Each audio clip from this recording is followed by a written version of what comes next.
Good afternoon, everyone. It is Friday, and it's the 21st of May. And today we're going to be starting our first look at Just As I Am, a memoir by Cicely Tyson with Michelle Burford, who helped her with writing this book.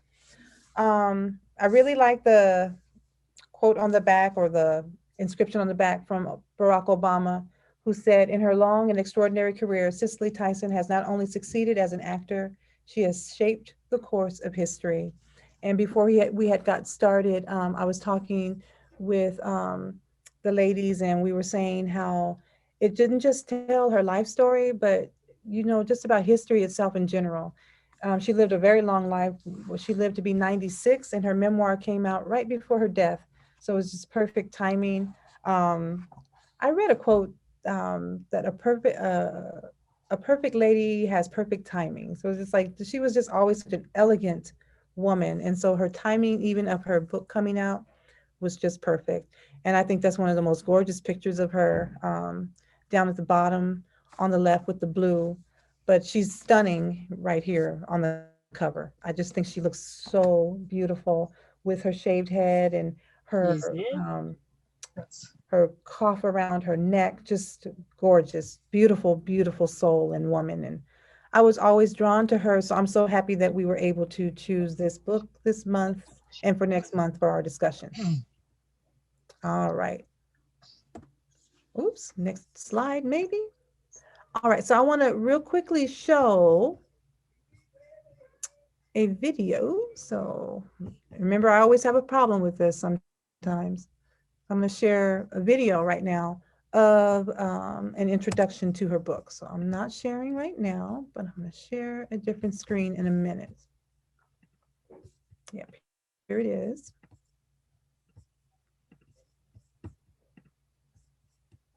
All right, and here it goes. Can you all see it? In these pages, I am indeed Very. Cicely, the actress, who has been blessed to grace the stage and screen for 6 decades. I am an observer of human nature and the dreamer of audacious dreams. And here in my ninth decade, I am a woman who at long last has something meaningful to say. So I just, In oops, these pages, I sorry. am indeed Cicely. I really like that she says she has something to say, and she certainly did have something to say. Let me share now back to my PowerPoint presentation. Oops, one moment. All right. So just a short introduction of Cicely Tyson.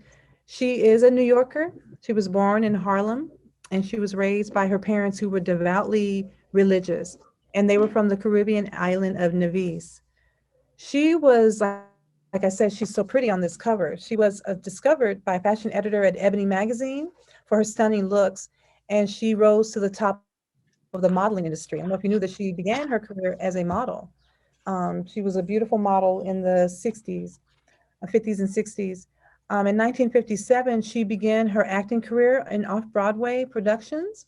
She had some small roles in some feature films before she was cast as Portia in The Heart is a Lonely in 1968.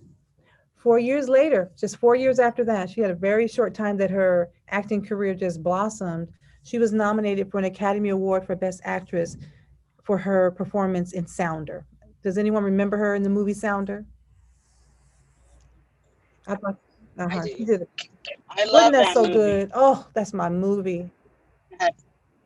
Yes. She did a beautiful portrayal in there, and we remember her as Kiss. I'm sorry, she was in Roots too. She did a beautiful job in there, and that's when her acting career really began to kick off. And in 1974, I think my favorite movie was when she portrayed the 110-year-old former slave Jane Pittman in her Yeah. portrayal. Yes. And That was my favorite too. she got 2 Emmys for that. She played that role. I mean, the way she expanded herself, she really played that role. That was my favorite. I still watch that. and just get chills seeing her. Remember when they spit in the fountain? Oh, it's just riveting. Her way of acting, just beautiful, beautiful actress. So that's just a short introduction of her acting. But this book is it's a work and it's well anticipated because she often didn't talk about her life. She was a very quiet woman. She, in this book, talks about some of the choices she made, and I might not agree, and you might not agree with the choices that she made, but she made them and thought them through. And she stood behind what she did. Just a very elegant woman, had a lot of things that didn't go so well as most of us women do with men. Miles Davis was the love of her life, but broke her heart. And so there's going to be a lot of really good stories. But if you read through and look, you'll see the history that's in there as well, because she has a strong story to tell as a 96-year-old woman and the things that she went through. So again, I had already read it, but Barack Obama gave her the Medal of Freedom Award, and there's a picture there, if you can see it, of him putting it on her, where he said that she had shaped the course of history. He gave that Medal of Freedom ceremony where she was honored.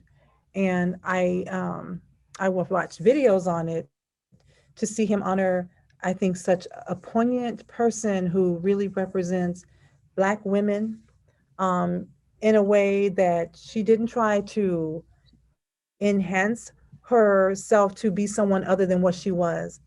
She was a very elegant woman and very secure in herself. And so she did have an extraordinary career. And I think that Medal of Freedom was really, again, just a tip on the iceberg to really celebrate a woman who deserved it. Whoops, one moment.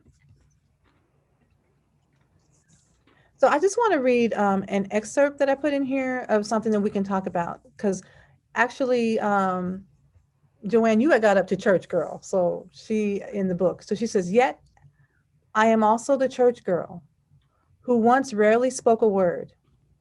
I am the teenager who sought solace in the verses of the old hymn for which this book is named, just as I am. I'm a daughter, a mother, a sister, and a friend. I'm an observer of human nature and the dreamer of audacious dreams. I'm a woman who has hurt as immeasurably as I have loved, a child of God, divinely guided by his hand.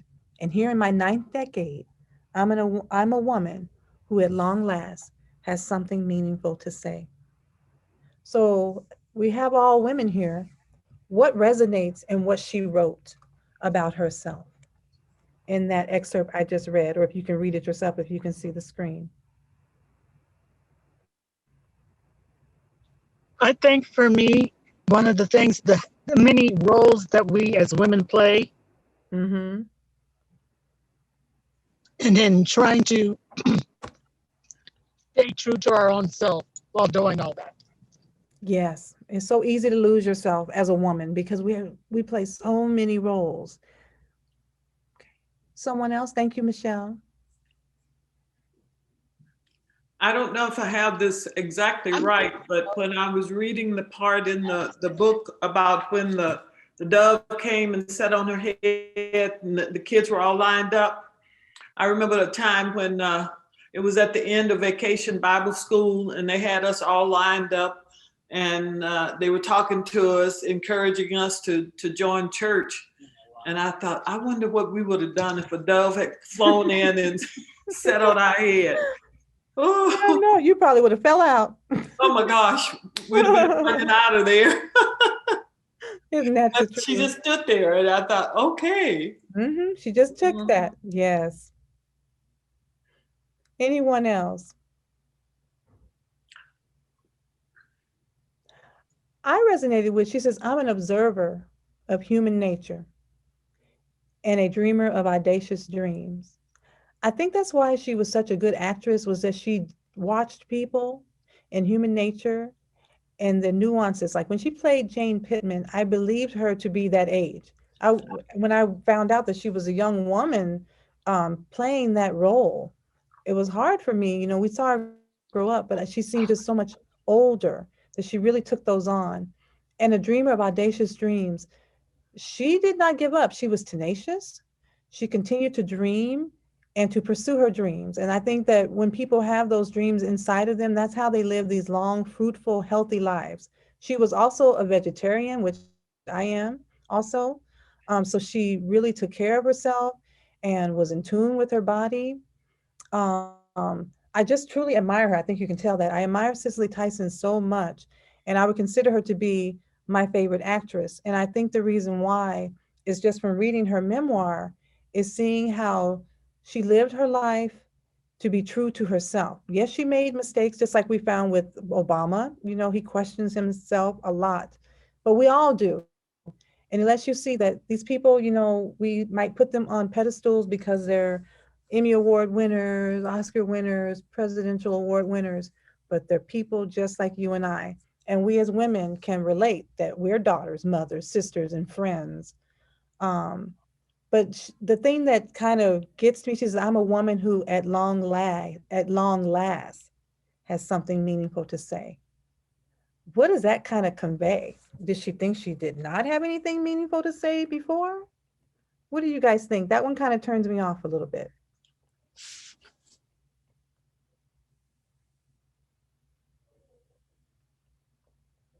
Because why would she say that who at long last has something meaningful to say?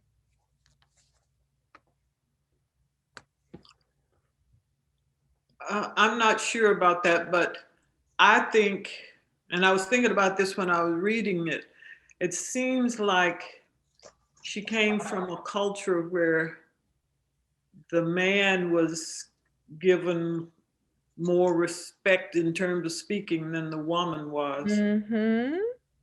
Mm-hmm. I picked that up too. That still stayed in her. Yes, she was an award-winning, amazing, beautiful model, actress. She still had that in there. Those things from my childhood, that trauma, that upbringing, that breeding, it stays in there. Yes.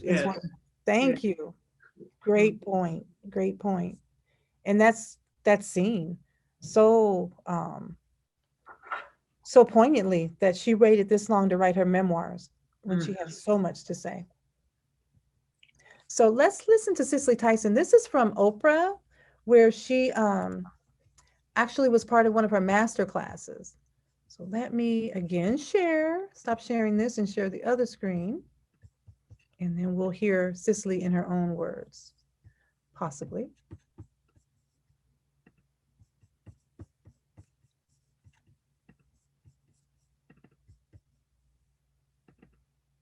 Oh, okay, hold on. Sorry, guys, 1 second. I got to get to the right screen that I want to share. I'm getting better at this, but it takes a minute. Take your time. Thank you. Yes, you're fine, Felicia. Thank you.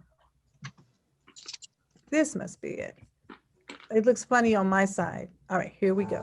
This There's a little oceanside commercial photo and is then about it'll to start. become the backdrop for an unforgettable vacation memory. One of the rare moments when kids just let themselves be kids again, and even parents let themselves be kids again. All right, I'm skip that ad.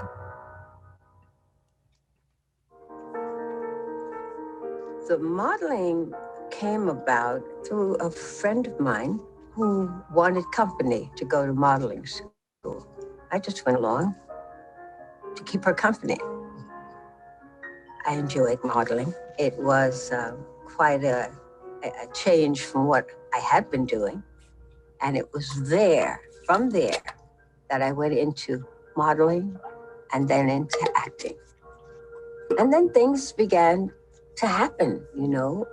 I mean, there was a time when I had 2 or 3 jobs in the same day. I'd go here and do a little bit, here and do a little bit, here and do a little bit. And people began to talk about, you know, this new actress, Cicely Tyson. And next thing I knew, I was here in front of you. My mother wasn't happy about what I was doing. She didn't like it. She told me I couldn't stay in her house and do that, whatever that was. being brought up in the church, you know, you learn that a woman has to carry herself in a certain way, and you follow the teachings of the church. She really thought I was going to live in a den of iniquity, because that's what show business meant to her. It didn't have any decency.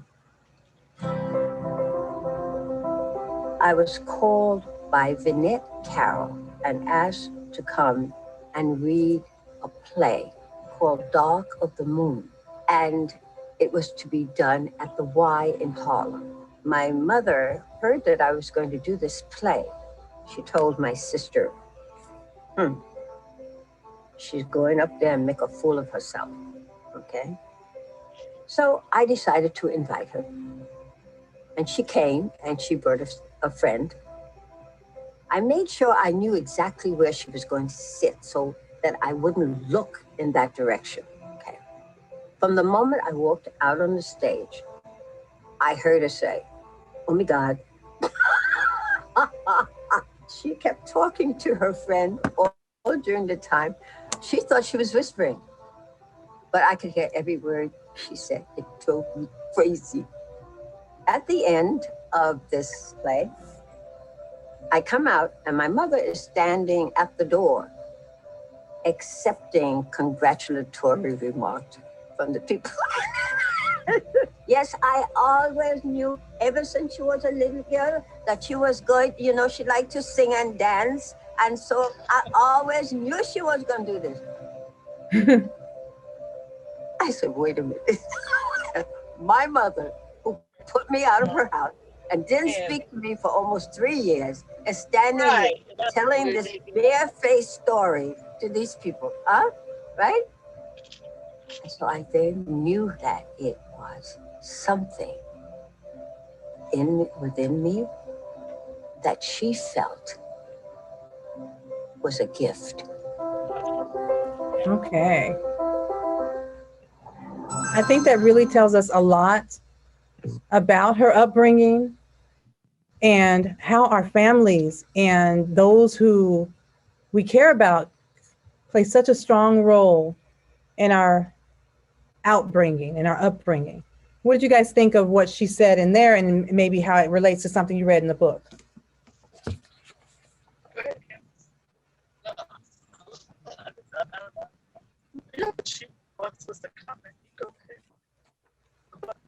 Oh, Michelle, are you talking? Yes, I was telling Kim, because Kim was chuckling. So repeat your question, because I want Kim to go first.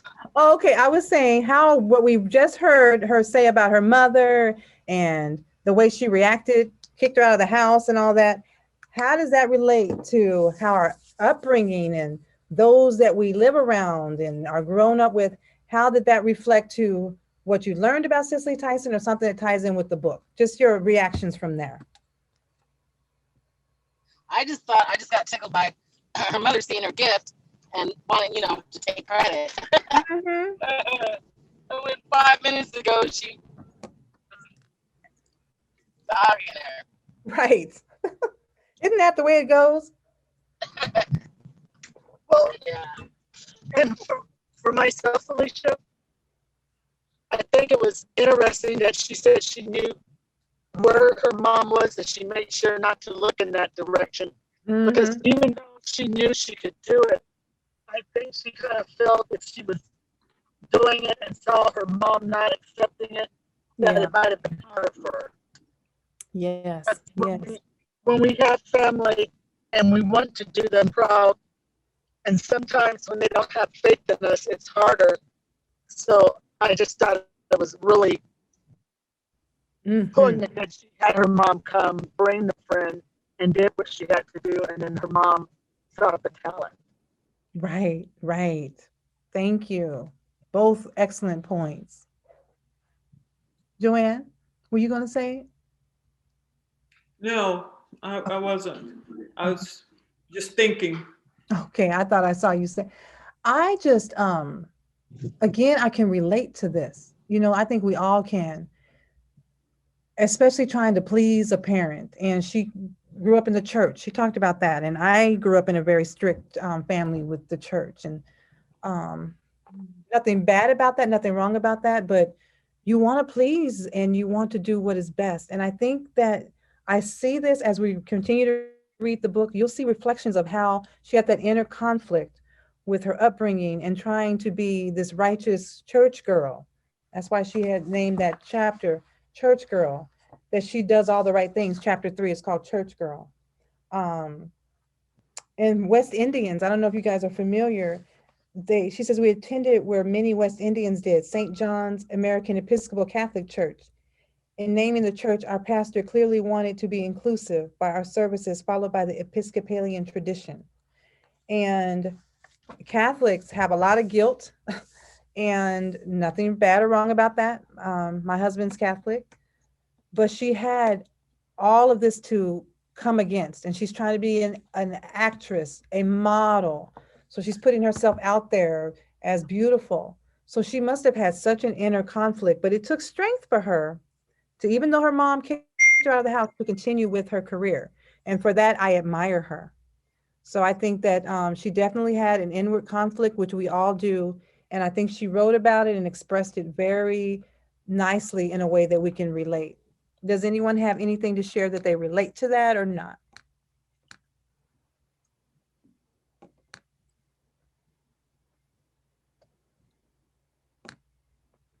Okay, we'll move on. So as women, I wanted to ask this question, and then we're going to be actually almost done because I want us to have more time to read the book. As women, how are we seen by society? I think that's really important because if we go back to that first quote, she's writing this as a 96-year-old woman. She grew up in a time where women, our voices were not heard as much. That's why she now has something to say. We were not often given the opportunities to be out in the forefront. She's from a West Indian background, which I'll talk more about at our next book talk and the traditions of that. But as women, how are we seen by society? I'd like to end our book discussion with that because I'll tell you how that'll tie into our assignment before our last book talk meeting. So just everyone can just think for a minute. Even today, we're in 2021. How are women seen by society? Especially Black women. Exactly. What was it she said? Especially Black women. Oh, yes. Mm-hmm, mm-hmm.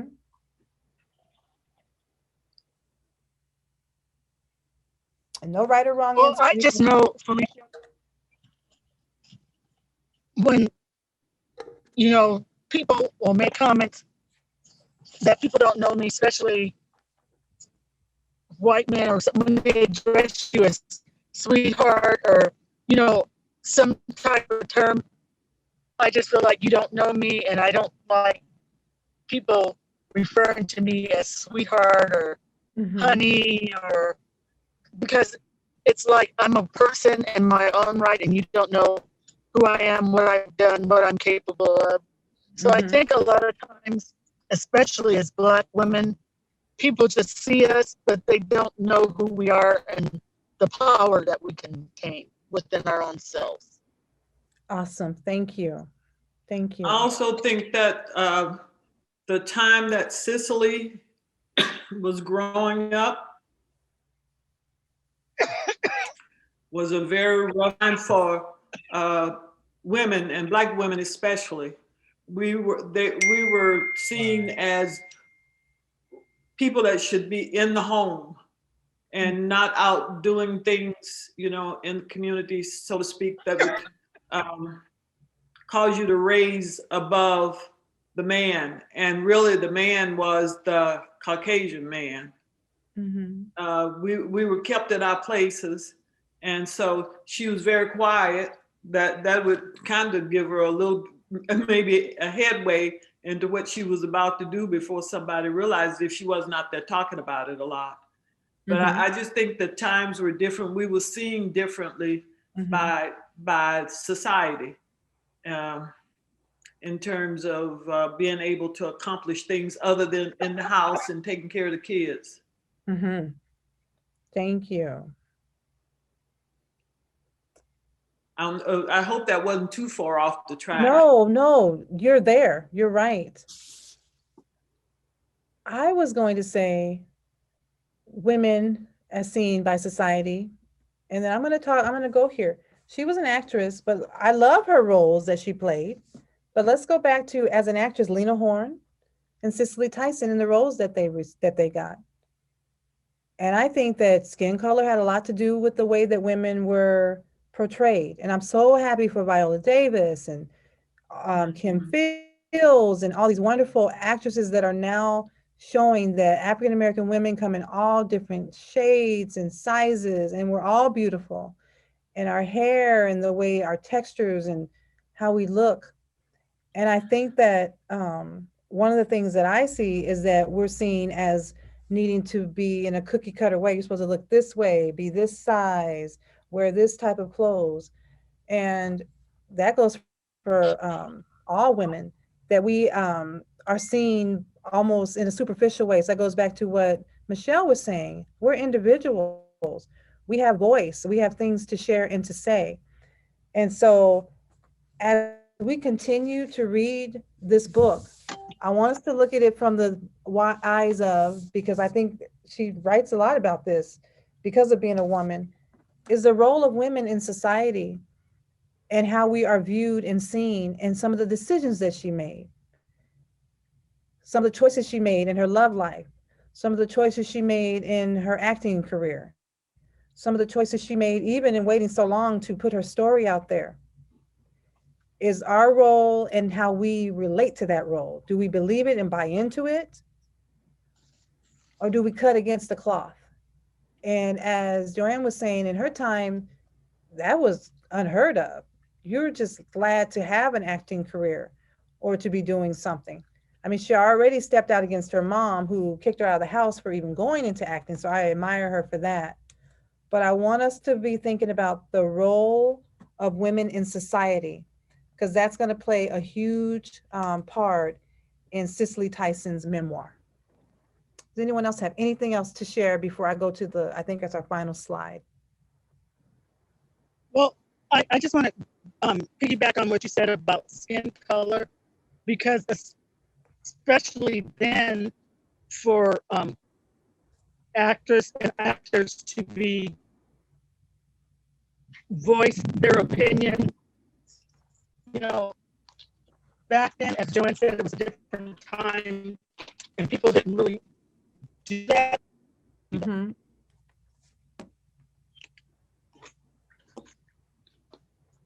Thank you, Michelle. So true. So true. So this is her quote that I want to share. She says, "My mother's secret wasn't any single ingredient. Her creations were a symphony of flavors blended together perfectly with love immeasurably." And so many have said that this quote really signifies her book and how she wrote it, and that it's a blend of everything perfectly put together with love. And that's a beautiful picture of Cicely Tyson. She was a very caring and loving individual, and you'll see that from as we continue to read through this book. And there's not one single thing that we're going to be able to say about her. But next week, not next week, but next time we meet next month, I want you to also come back with one trait that you would characterize Cicely Tyson as having. And maybe something that you would like to learn from her. Because I think when we read these books, we should try to find something in them that can help make our lives better. So just from reading about her life, I want you to come up with one trait that you admire in her and that you might even be interested in emulating. So those are our little homeworks. All right, so our next book talk is on June the 17th. It's a Thursday, and it's from 4 to 5 p.m. And that's when we'll discuss the entire book. It's only 400 pages, so we should be able to get through it. And so remember, we're going to look at the role of women and one trait that you admire in Cicely Tyson that you might want to emulate yourself.